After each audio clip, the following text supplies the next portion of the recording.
Bonjour à tous, que Dieu vous bénisse abondamment. Soyez les bienvenus à notre émission spéciale Instant de prière Shalom, présentée par le pasteur Léon Pierre. Que la grâce de Dieu soit renouvelée dans votre vie, que la faveur de Dieu soit davantage votre partage. Nous bénissons le Seigneur pour vos vies, nous bénissons le Seigneur pour votre assiduité, nous bénissons le Seigneur pour votre persévérance vis-à-vis de cette émission. Seigneur, merci pour ta grâce, merci pour ta présence, merci pour tout ce que tu es en train de faire, Seigneur Jésus, au travers de cette émission. Merci pour tout ce que tu es en train de bâtir, Seigneur, dans la vie des personnes, dans la vie de nos auditeurs. Seigneur, nous te disons merci, Père, pour ces moments. Merci, Saint-Esprit, pour, Seigneur Jésus, ta gloire que tu es en train d'éclater, Seigneur, dans nos vies. Seigneur, nous te disons merci. Ce matin, nous voulons davantage nous connecter à ta grâce, Père. Nous te disons merci pour tout ce que tu fais, Père. Que toute la gloire te soit rendue au nom de Jésus-Christ de Nazareth. Que le Seigneur vous bénisse abondamment, que la main de Dieu soit davantage sur vous. Nous bénissons le Seigneur pour tout ce qu'il fait. Nous bénissons le Seigneur pour les différents témoignages, pour les personnes qui sont de plus en plus édifiées. Nous voulons continuer le thème, le sous-thème que nous avons commencé à explorer depuis un bon moment, celui de la prière avec les psaumes. Je répète, depuis un bon moment, nous sommes sur un sujet très intéressant, la prière avec les psaumes. Et dans la prière avec les psaumes, nous prions avec les psaumes de la Bible. Parce que nous comprenons que prier avec les psaumes, c'est libérer une certaine puissance. Prier avec les psaumes, c'est être dans une certaine efficacité dans la prière. Donc nous voulons davantage prier avec les psaumes. Nous sommes en ce jour au psaume 3. Nous allons prendre au psaume chapitre 3, nous allons prendre quelques versets du psaume chapitre 3 avec lesquels nous allons prier ce matin. Dans le psaume 3, à partir du verset 1, la Bible dit « Psaume de David à l'occasion de sa fuite devant Absalom, son fils ». Verset 2, « Ô Éternel, que mes ennemis sont nombreux, quelle multitude se lève contre moi. Combien disent à mon sujet plus de salut pour lui auprès de Dieu ?» La Bible nous fait comprendre ici, dans les 3 premiers versets de psaume, que David a été oppressé. David ici a été combattu, le roi David, l'adorateur, il a été combattu par plusieurs ennemis. Et parmi ces ennemis, il y avait Absalom qui était son fils. Et la Bible nous dit ici que ces ennemis vont se lever contre lui. Je ne sais pas combien de personnes actuellement se sont dressées contre toi. Je ne sais pas, certainement des gens à ton lieu de travail, certainement les gens se sont certainement levés contre tes finances, certainement levés contre ton mariage, se sont certainement levés contre ta vie de consécration et autres.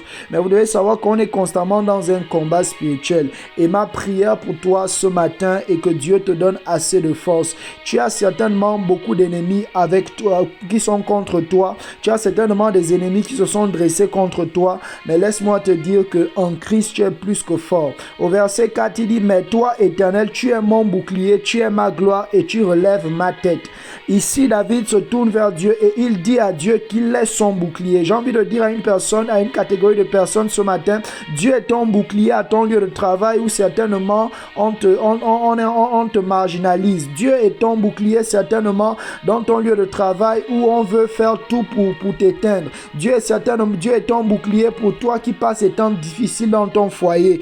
Dieu est celui-là qui est ton bouclier. Il dit, l'Éternel est mon bouclier, tu es ma gloire. Lorsque les gens nous ont privés de leur gloire, lorsque les gens nous ont privés des honneurs, lorsque les gens nous ont mis de côté, Dieu nous fait comprendre une chose ce matin, il est notre gloire, c'est-à-dire Dieu est au-dessus des appréciations des hommes, des honneurs que les hommes peuvent nous attribuer. Dieu est au-dessus de ça et il dit par la fin, il relève ma tête. Certainement ta tête a été abaissée, certainement on t'a mis de côté par rapport à un projet lié à ton lieu de travail, certainement on t'a mis de côté dans ton domaine, dans ta vie conjugale, certainement on t'a mis de côté là où tu es actuellement. Mais laisse-moi te dire une chose ce matin, Dieu est celui-là qui te repositionne. Je décrète et déclare, où Dieu t'a mis, Dieu te repositionne. Dieu te repositionne au nom de Jésus. Au nom de Jésus, le Dieu du repositionnement vient à ta rencontre. Dieu te repositionne où il t'a mis.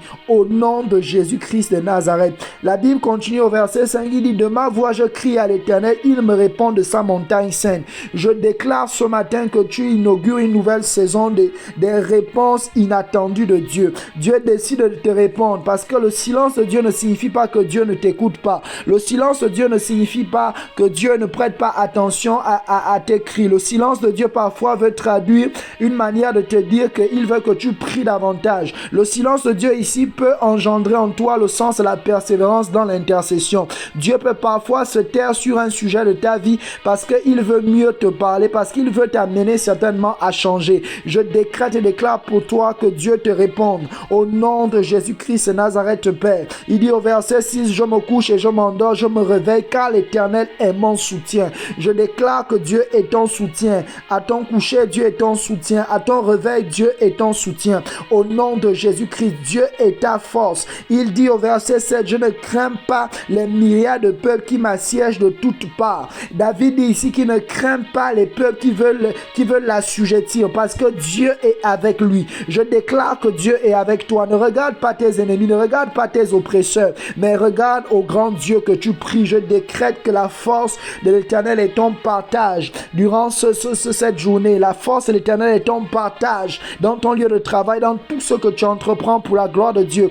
Dieu est ta force. Il dit, il va confondre tous tes ennemis. Il va confondre ceux qui sont en train de te discréditer. Il va confondre tous ceux qui te veulent du mal. Au nom de Jésus-Christ de Nazareth, que Dieu vous bénisse abondamment. Partagez au maximum cet audio. Que le Seigneur vous bénisse abondamment. Partagez au maximum cet audio. On se dit à la prochaine. Que le Seigneur vous bénisse. Shalom, shalom.